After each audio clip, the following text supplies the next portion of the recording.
What is up, everybody? Josh Tapp here again, and welcome back to the Lucky Titan. And today we're going to be talking about something really unique. And before I intro my guest, I want to kind of walk you through why we're talking about this, because a lot of us as entrepreneurs, especially in the tech space, we like to put on our LinkedIn bio 14 different titles, right? MBA, CPA, LPD, whatever you want to call it, right? There's all these different initials. But the only one that really matters is the visionary, right? The chief visionary officer. This is kind of a new topic that has entered the market and become kind of I would say, a big topic of conversation, because as an entrepreneur, when you only have a few people on your staff in the digital space, it's kind of weird to call yourself a CEO, right? Because there's not really an executive staff. So I wanted to just kind of preface that today as I intro my guest here. We have Lisa Mitchell, and this lady is all about helping people become visionary entrepreneurs. And if you have not heard her podcast yet, please go check it out. It's Visionary Entrepreneur. It's the Visionary Entrepreneur Podcast. Correct, Lisa? I didn't get that wrong? Visionary Founder Podcast. Visionary Founders, yes. I just listened to it this morning and for some reason forgot it. But anyways, Visionary Founders Podcast, it's a fantastic podcast. And she's really helping get your mindsets and your actions in alignment with becoming a visionary founder. So Lisa, I'm so excited to have you here today. Say what's up to everybody and we'll hop in. Hey, nice to be here. So exciting to have you here. So you're coming at us from the UK, right? So it's pretty late there. We're recording this. Yeah, just after 5 p.m. So yeah. So it's time for dinner. So I'm keeping you from your dinner. We'll do our best to keep this brief but punchy. So Lisa, I want to kind of kick this off because, obviously we prefaced it by saying, let's talk about becoming a visionary founder, visionary entrepreneur. I'm going to ask you the question that you kind of mentioned earlier, which is what was that pivotal point where you realized that A, you could be a visionary founder, but B, you could help other visionary people become visionary founders? Yeah, it's a really good question. And I think what I was explaining to you earlier was that, I had a very traditional life up to my early 30s and a very traditional background. Both my parents worked for the government in the UK. So I didn't know any entrepreneurs. It wasn't even in my mind ever to start a business. And then I was sent on a leadership program and I discovered this thing called coaching. And I was lucky enough in my job. One of my jobs was to look after a contract with Jamie Oliver, a famous chef I think you guys have heard of. Oh, absolutely. So I got introduced to his whole world and I sat in a lot of meetings with him and I saw how his mind worked. And it was so intriguing to me to see this visionary in action, to see this creative being in action, if you like. Right. And I just loved it. And I've always had that energetic connection with founders. And so I ended up leaving, setting up my own business. And I think not consciously at the beginning, but because I'd had that Jamie Oliver experience, I just have ended up working with a lot of founders. And so I kind of have this niche experience of seeing these people at first hand and also kind of claiming that for myself, And I heard you talk about this on one of your other episodes, actually, about how do you claim that space as a visionary founder yourself or whatever area you work in so that you can be a peer with these big guys, right? And really operate at that level. And that's been my journey for the last few years. Well, and Lisa, walk me through that kind of emotional moment where you realized entrepreneurship, right? Because, we can explain it in 30 seconds, but that jump, and I've actually interviewed a few ladies recently who had great careers who ended up deciding to start a business when it was never even in their DNA. I mean, for me, I'm a 5th generation entrepreneur. It was just kind of ingrained in me. We weren't talked to about college. We were talked to about who are you going to serve? How are you going to serve them through entrepreneurship, right? Yeah. But where for you, it was saying, hey, I want to be, you did the corporate path, you did it well. Yeah. But then pivoting, I mean, what was that emotional journey for you? Because that's a scary jump. It really is, yeah. And I always say that all the best decisions I've made in my life have been totally illogical. I tend to operate by gut feel, and I just have a feeling about something, and I tend to jump. That's my, people have asked me along the way, like, how did you prep for that jump out of corporate life? And I was like, yeah, I really didn't. I just kind of jumped. But I think I got to a point of thinking, well, I was in my mind thinking, I know I don't want to stay here and do this forever. I trained as a coach, so that was kind of my way out. And then I was actually offered redundancy in my job. They were changing all the structures and I was literally about to resign, and my boss said, "Don't resign. There's something coming." So I was like, "Okay." So I basically got offered the opportunity to leave with some money behind me. Right. And I kind of thought, "Do you know what? This is the moment, right? If I don't take it now, I may never leap." So, Yeah. but I did a big leap. I left my job. I sold my house in London. I moved to the coast where I knew one person. So I literally was just like living by the seaside in England, going, kind of what's Now next? what? Now what? Yeah. And actually, interestingly, I realized I've been living on adrenaline for a long time. I was the original kind of work hard, play hard party girl, right? Yeah. When I stopped that, I actually became ill for about a year. Wow. And I was diagnosed with chronic fatigue. And I lived on my adrenaline for so long and been out of alignment with who I was for so long that I actually ended up being diagnosed with chronic fatigue. And I'm a big believer in alternative health and ways of, I just saw it as a healing journey, really. So I did heal through that. It took me, probably about a year to get back onto full power. But I had an incredible kind of naturopath who helped me on that journey, and I did a lot of inner work. And that was really the foundation to set up the new career. Wow. What a cool journey, and it's interesting to me to see in your journey that you removed a lot of the risk. And that's what, like, it was risky. Like, not to take away from your story with this, but this is what I always push people to do when they want to be an entrepreneur. Is like, there's no risk to entrepreneurship. You just have to do it right. Like Yeah, with you, waiting maybe a couple more months allowed you to leave with enough cash to survive for a few months yeah, to be able to start a business, right? Or in today's world, you start a business online, make enough money so that you can buy yourself out of your job in the part-time. There's so many ways to do it without sitting here, being concerned that you're never going to eat. yeah. And I think, particularly if you've got family, I've got a daughter now, and I've made various kind of pivots in my business. Even from that point, I've made some big jumps and different pivots along the way. And I always say that you have to make decisions from the profound and the practical. So it comes from an inner urge. I think big decisions always come from an inner urge because they never make sense, right? Right. No one, I know you mentioned on another podcast that you were becoming a dad, right? Right. And and you don't do that from a logical perspective, right? No. Never Yeah. makes sense. Never good timing. Um, and you can also like get your brain to catch up practically and make it kind of okay so you can make the jump. But Right. really, it's an inner urge, I think, that makes us do these things. Yeah, and that drive, I guess, to create and to be a better person, become a better person. I love that, and about your journey as well. Um, so when it comes to becoming a visionary founder, right? Because you mentioned your story of overcoming the mental health, really, I guess, and physical health from chronic fatigue, being able to take that, help fix yourself, but also translate that over to business, right? Yeah. There's kind of this big gap, I feel like, that people don't understand, that most entrepreneurs actually struggle with these same things, right? I, Yeah. I had never experienced depression ever in my life. I'm a pretty happy, hopeful, kind of happy-go-lucky guy. But when I first kind of got into my business and I had that first month where I couldn't pay the bills, Yeah. I experienced true depression for the first time in my life, and I actually had to go get on a medication for it so that I could get over these issues, right? See a counselor, see all these things, which I never thought I would do. Mm. But all of that has actually fed into my journey to becoming that visionary entrepreneur. So walk us through kind of your system of becoming a visionary entrepreneur. Yeah. I think that's so important. And I've realized, particularly in the last few years, I think that our personal journey is entwined with our professional journey. And I often say to my clients, being an entrepreneur is the best personal development journey ever, because you have to evolve as your business evolves. And however you are, and the kind of things you're facing will be magnified and mirrored to you in your business. It's such a fascinating thing. So I've gone into businesses where people are like, the money isn't flowing, and then you discover the founder has an issue with money. I mean, it Right. really is so, I've seen it so many times. And so I think it's sort of like part of our mission as entrepreneurs and coaches. We love to develop, right? And we love to evolve. So I think it's part of like having the integrity to be on your own personal journey at the same time as building your business. And I think you can do those things in tandem.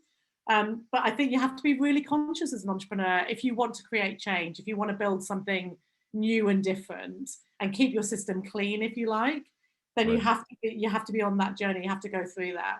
So, I'm very open about the fact that I'm not one of those coaches that's like, oh, look at me with my perfect life. I'm never like that. I'm evolving all the time. I'm very open about the fact that I've gone through a divorce in the last 2-3 years and Yeah. share the challenges of that, and but how also that's evolved me and developed me as a human being. Having my daughter, again, biggest, probably actually the biggest, other than being an entrepreneur, development that you'll ever go on. And I learn from my daughter all the time, and she learns from me. And interestingly, I never had the entrepreneurial model. I'm jealous of you that you grew up in that way. But my daughter has such an entrepreneurial mindset, because she Right. grows up with me. And so she'll quite often say to me, oh, mummy, I've had an idea about your business. And she's 9.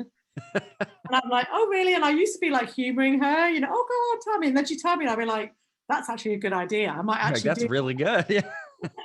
From the mouth of babes, they say, right? Yeah, so she has all her business already mapped out that she's going to create when she's older. That is So I amazing. so I love that, and I'm very passionate about that. How do we instill this visionary entrepreneurial essence in the generations to come? Because they're the Yeah. people that make the difference in the world, right? I 100% agree, and I know we both are kind of on the same page with this. Where we think the entrepreneurship is the fix to every world problem. Every problem that exists, entrepreneurship can solve it. The government can't.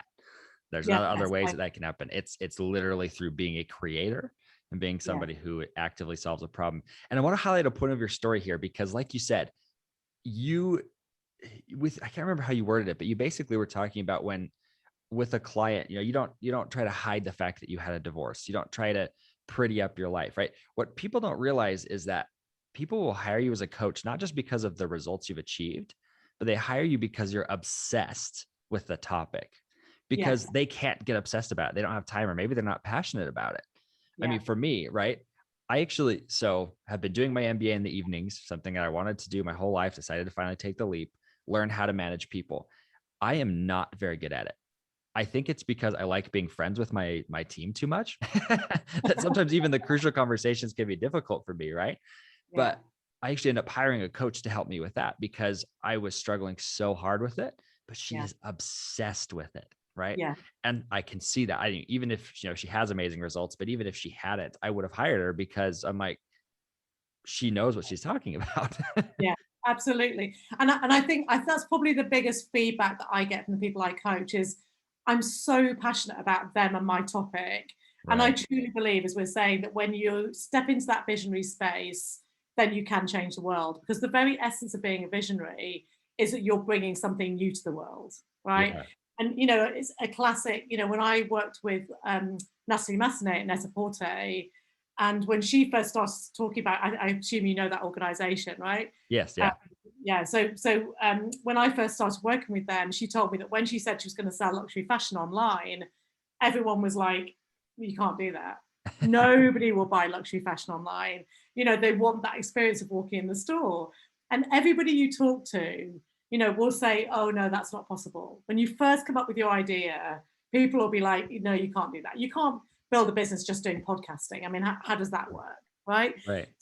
But that's the beauty of it. And that's what excites me. And I said to somebody recently, I think I'm more passionate about my business now, 15 years in, than I've ever been because I've evolved me and I'm working with these amazing individuals who literally want to change the world. And I'm like, I'm all in. Like I get to hang Yeah. out with those guys. That's awesome. Well, and I'm sure you get this same fuel. This is why I love podcasting and also working with podcasters is because they're such visionaries that it Yeah. makes me elevate my not my status, but my vision, my elevate my vision and my purpose, and it gives me life. I get excited, right? It's Yeah. hard not to have this contagious happiness, even being around people who are so excited about the future. Yeah. And I think that's the new paradigm we're all kind of stepping into is this spirit of co-creation. Right. I was talking to somebody earlier and we were having a conversation. I was actually wanting to do something with them and to find some new coaches for my business. And then in the course of the conversation, we were like, oh, hold on a minute. I'm doing this bit and you're doing that bit. And maybe there's a bit where we come together and we could actually like do a bigger collaboration here. And I was like, I love that because to me, we're all on a bigger mission to elevate the planet, right? And to Right. take humanity to the next level. So to me, the more we can be in this energy and be excited and spark ideas off each other, that's where magic happens to me. And so I Yeah. do have a bigger mission about bringing entrepreneurs together, visionary entrepreneurs together, because I love that. I think if we could bring people together with their different pieces of the jigsaw, it might speed things up even more. We Yeah. might take things to the next level. So that's buzzing in my brain at the moment. I don't know how that happens, but it's buzzing in my brain. I love it. Well, and I want to ask you this question because this is a little bit of I'm going to play devil's advocate here and kind of see your thought process when it comes to becoming that visionary founder, because there's kind of this weird moment, or this weird like line between passion and career. Yeah. And we see this a lot with entrepreneurs, is that they'll start into a business, start seeing some success, hit a roadblock, and well, I'm just not passionate about it. And so they quit. Yeah. Um, or they're in something that maybe is kind of weird to be quote unquote passionate about. And so they realign themselves to do something, and then they fail at it when it's their passion, right? So like, I kind of want to know what your thought process is when it comes to making that big idea, but also making money and being Yeah. passionate. Does that make sense? Yeah, and yeah, I think it's so important that you can activate the vision, and I think actually that's the difference between visionaries who are successful in the world and people that sit around with an idea. Right. And I think we do need help to do that. We need those people around us, like you've got with your coach. You can go, yeah, okay, here's the next piece, here's the next amplification for you. So I say to my guys, you have to really connect to your vision at a big level. And I think the biggest visions are those that I'm passionate about, that I can get other people passionate about and make a difference in the world. And really connecting in there gives people that energy and passion to keep going. And also to be able to look at the roadblock. So is the roadblock, is the block because you're not passionate about it? Or I think more often it's a fear. Oh my God, what if I do it and it really takes off? Then what do I do? Or what if I go after my passion and it doesn't work out? Then I've lost everything, right? Right. That's the kind of stories we build up in our minds as entrepreneurs. Neither of those are true. The reality is that you have to try and fail and launch stuff, and sometimes it works, sometimes it doesn't. But you've got to be on that journey of continual evolvement. And if you can embrace that rather than it's an all or nothing, I succeed or fail, I live or die, is tend to where we go to and where the ego goes to try and protect us. But I Yeah. think that passion is where the juice is. It's Agreed. definitely worth exploring. And often where we stop ourselves is because we're either frightened of too much success or we're frightened that it's going to fail and we'll be left Yeah. with nothing. Well, and that fear of failure, obviously it holds everybody back. But I think what it comes down to, and I love that you touched on this, is that it really has to do with your approach, right? How are you coming at it? Because the reason I wanted to play devil's advocate with this is I watch, there's kind of two schools of people, right? You have the like nonprofit people, right? I really have a passion around solving this problem. And then you have the for-profit people who they're a little bit maybe more money driven, right? And we'll pretend we're not for days, but I mean, scoreboard, right? That's what money is a scoreboard. um, but there's kind of this weird, I guess, problem where people like start a nonprofit or have something they're so passionate about. But then there's these people who are for profit who are like scared to admit that making money is their passion, right? I don't know. That's just kind of the dichotomy I run into a lot with entrepreneurs. Yeah, and I think why can't we do something we're passionate about that makes loads of money and Right. is also good for the planet? I Yeah. don't, we've kind of again I'm so interested in these like beliefs, and it's kind of like a collective consciousness thing of like, well, you can be good and do a not for profit, or you can be this person making money. Well, we need money to create change on the planet. Right. That's how we do other stuff. And I know lots of people who make a lot of money and also give back a lot of money, Yeah. or start charities or start other things that they're passionate about.